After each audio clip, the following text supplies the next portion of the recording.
Have you ever thought about what truth really is? I mean, beyond what you can read in a book? Well, we're about to dive into this incredible Daoist dialogue that kicks off with a super simple question about scriptures, but ends up questioning the nature of reality itself. Let's get into it. Okay, so picture this. We're on the sacred Mount Lingjie. It's this mythical, serene place where a top-tier Daoist deity, the primordial celestial worthy, is teaching his students. It's the perfect setting, really, for a conversation that's about to totally flip the idea of a holy book on its head. So, first up, a disciple's question. This is where it all begins. And here it is, the question that gets the whole ball rolling. A really earnest student, known as the Good Clarity Youth, asks his master what seems like a totally practical question. He just wants a number, you know? A nice, neat list he can wrap his head around. But what he's about to get is anything but a simple answer. Next, we get into what I call the concrete answer, the 36 scriptures. And what's so cool here is how incredibly organized the teacher's first answer is. He gives an exact number, 36 scriptures, and they're perfectly sorted into 3 groups of 12, each one tied to a different heavenly realm. You can see them here: jade purity, highest purity, and grand purity. It's a flawless, finite list. So that's it, right? Case closed. Well, not so fast. The student, the Good Clarity Youth, he's not buying it. He immediately spots a huge contradiction. He's thinking, wait a minute, if there are only 36 scriptures, that's a limited number. The list has an end. So how could a limited list possibly contain the infinite, boundless wisdom of the Tao? It's a fantastic question, a real logical checkmate. And this is where the conversation takes a turn. We move into the abstract truth, the scripture beyond words. The teacher basically says, look, those books, they're just the index. They're pointers, not the actual information. The real scripture is the Tao itself.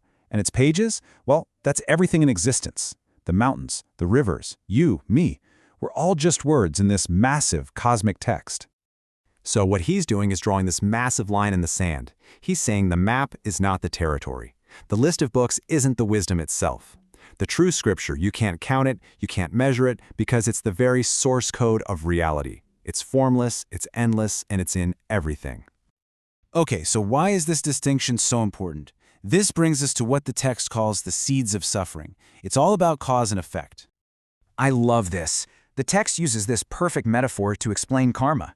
It says your actions are the form, and the consequences are the shadow. You can't separate them. You can't have a crooked form and expect a straight shadow. It's just a fundamental law of the universe. And the text puts it another way. If you plant rice, you get rice. You can't plant weeds and hope for a good harvest. It's the same with our actions.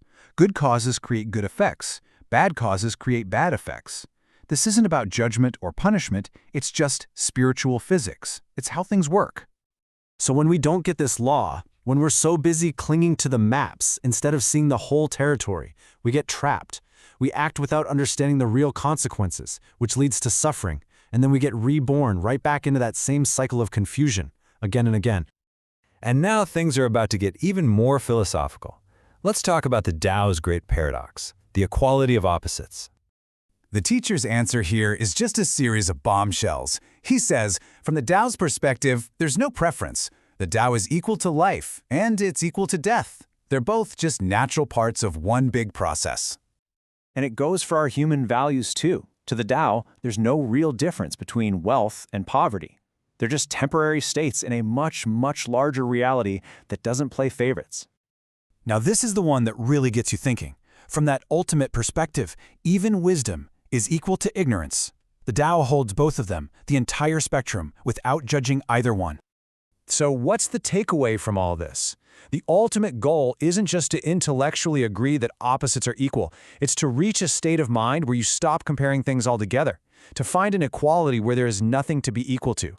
It's about moving beyond that whole framework of dualistic thinking. All right, let's bring this all home. Section 6, the final teaching, which takes us beyond emptiness and form. The final lesson is a total paradox, and it's summed up in these 4 characters right here. It translates to the non-way is the way. What does that mean? It means the second you try to define the Tao, to call it the way, you've already put it in a box and limited it. The true Tao is the reality that exists before we slap any labels on it. You know, a lot of spiritual paths teach you to let go of your attachment to the material world, to existence. But the teacher here adds a crucial warning. Becoming attached to the idea of emptiness is just another trap. It's another concept. True freedom is found when you let go of both ideas and stop clinging to any conceptual box at all. And so, we end up right back where we started, with a question. If the ultimate truth can't be put into words, if it's beyond all the scriptures, then what's the point of all these words, all these teachings that try and will always fail to capture it? That's something to think about.